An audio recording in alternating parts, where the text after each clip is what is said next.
YouTube, how's it going? I'm doing an experimental project here. So I got a SDR radio at home, one of those. It's not a dongle, you have to connect it with the extra cord. But I'm getting an extra dongle here on the 5th of November. So what I'm doing here is I made a couple SLIMJIM antennas. But it's just a little how-to video. This is all experimental, so if this works, this is going to be great. And I'll take you guys along. So what I did for this long one here, this is just some copper cable. Let's see if I can... bad markings on that one. So we got here 6AWG 600 volt copper cable. And all I do is I just cut, this is a spool of cable, and I just straightened it out, cut it to length, and then bent it. So that saves you the time of watching me bend and do a lot of cutting. That just kind of probably bore you. So this one's for 800 megahertz. This big one right here is for 145 megahertz, and you can just download this. You just go on the App Store and dipole calculator. Let's see here. So it's the little one right there, and it'll have the SLIMJIM antenna thing in there. You just hit this little top corner piece, and you get all these different antennas. So, and you just put in your frequency. So there's 145 megahertz frequency right there. This one's for 800 megahertz. And then what was this one? This one was for 350 megahertz. So what I'm going to do, like I said, this is all experimental. I'm not going to transmit on this antenna ever. Just for everyone's knowledge out there. So what I was thinking is I still have to cut out the little sections here for the terminals on both of them. But I was thinking putting this one inlaid, lined up there, because I'm going to have to wrap this antenna up, of course, a little bit more. And then this one could fit right here, but I'm probably going to put it like this. So the antenna would look like that. And it looks all wonky and wobbly, but it is not taped up or put together yet. And then this will be where the connector goes, and I'll have to cut some coax and feed that. So I think that will be my idea right there. So this is for a tri-band scanner radio. So yeah, we'll try this. When I get home, I'll cut these out. I'll put the cord on. I'll get it all wrapped up. Get the antenna all wrapped up. Get it plugged in, hooked up to the SDR, and I'll do some comparisons with and without this hooked up. So stay tuned. And just for a little in-depth for anyone who's curious out there, so the 145 megahertz, here's the measurements for that. You can pause it right now if you want to. Now it's for 145 megahertz. Okay, and then we'll go 350, my other one. Oops. Okay, so for 350 megahertz here, here's those measurements. You can pause it if you'd like. And then for 800 megahertz, diameter too large. Let's get to, okay. So for 800 megahertz, 0.2 millimeter diameter. I mean, obviously not 0.2 millimeter, but oh well. I'm not transmitting on this. So there's those measurements for 800 megahertz. Sorry. Pause it if you need to. And back to the end. Alright, so I talked on the radio with my friend, Don, and he's thinking it might work too, because if I'm just using it for receiving, it should work. I don't ever plan on transmitting once again, as I say that. So what I decided is I'm going to add 2 more elements to it. So I'm going to make it pretty much like an all-band antenna, so 5 bands altogether. So the ones I'm going to add right now is 450. So there's the 450 frequency. And then here's the measurements if you want to pause it. And then the next one I'm going to do is 600.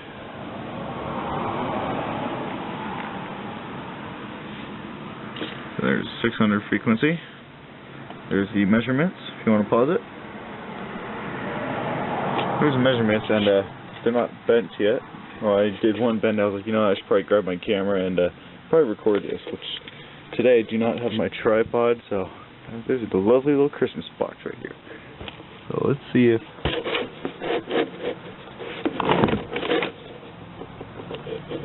this will have to do for now. Let's just hope it stays there. Okay. So I already got one bend down, so let's go back to the 450 that I was doing. Calculate that. Go in 450. So it has 19 inches for the wavelength A. I'll change that. With distance,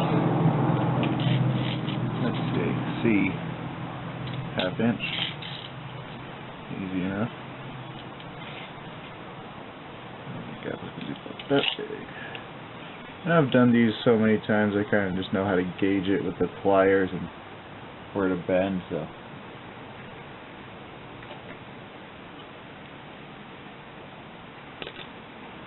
So we'll check that. Definitely not ½ inch. Tighten that up quite a bit.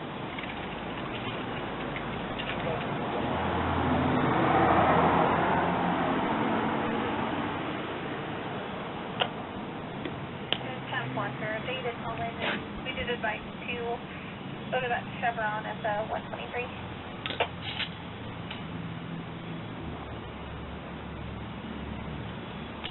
A little bit wider still.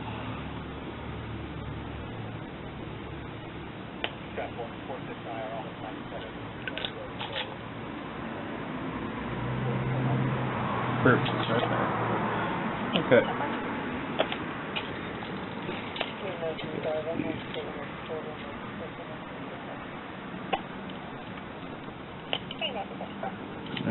Right there. And as you can see, it's pretty flexible stuff. Pretty rigid. So then we're going to go with distance E, 12.42 inches.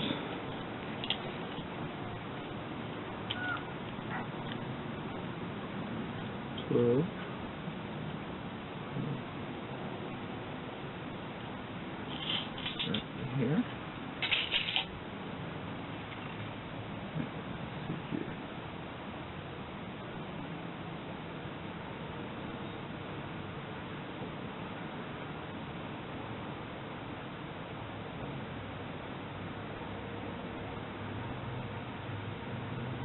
Ooh, I bent that wrong. So I'm going to stop this right here. Alright, never mind. I lied. I did not do it wrong. Alright, well, let's double measure this. Okay, so 12.4 inches.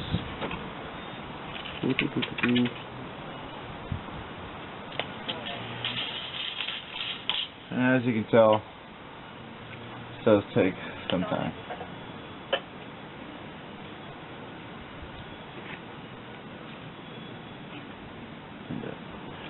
Now it looks kind of weird as I'm folding them and stuff, but when it's done, you will see. In fact, I'll go from how it looks now to... Alright, there's the 450 megahertz one done right there. I want to do the 600. Alright, that literally took me about 60, maybe 90 seconds. That was quick. Overall length of the biggest one, about 19 inches. and then the little one is 14.5 inches. John, go. And yeah, there we go. So now I'm gonna get all these tied together into one stick, and I'll show you what that looks like when I get that. Alright, so I'm home now and finally on the tripod. So I got the 3 elements here already cut, spliced, ready to go. So how thick the copper is in the focus camera. That's how thick that is there. And this is the 800 megahertz element. So one thing I wasn't taking into account was the weight of the antenna. So I'm going to have to go without these 2 antennas, or elements. It's just too heavy. And but otherwise that'd be pretty. When I get a bigger mast pole, I might add the other 2 and maybe some more. So we got the 800 megahertz, the this is the 350 megahertz, and then the 140 megahertz, or 145 megahertz. So I'm gonna get these interlay them like this, like that. So all the copper right here is all lined up. Easily wrap it together.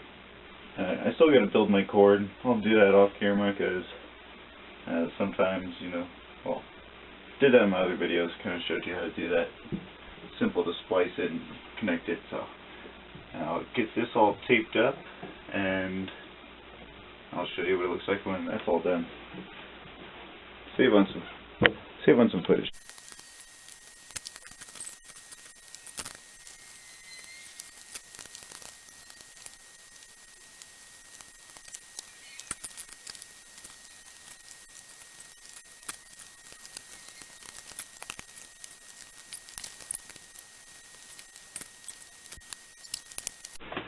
Alright, as you can see, it's all done.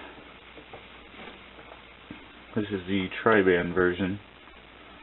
And now I'm going to get it taped to the pole. And I have to get the cord made, get that wrapped on, hooked on, and it should be ready to go. Alrighty. So here we got the connector all on. You got the positive on the side where they're split, and then the negative terminal on the long sides, and nice and snug. That's a hefty antenna, we'll say. And the sun went down, so it's dark outside. I'm gonna put this up and give it a test, and then I'll just put some pictures in of what it looks like later on. Alright, so I got the antenna all hooked up. It's working. Before I wasn't able to get this 151.182. See a little peak there. Let me zoom in on this.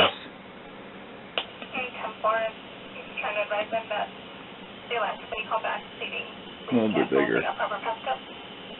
So before I was not able to get that. I mean, I'm in a little bowl area, so I don't get almost any reception here.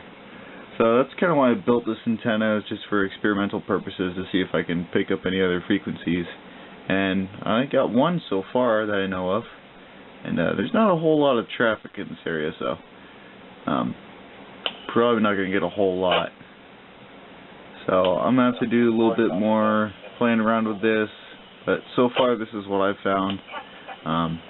Like I said, I wasn't able to get this before, so not much of a really comparison that I can show you here.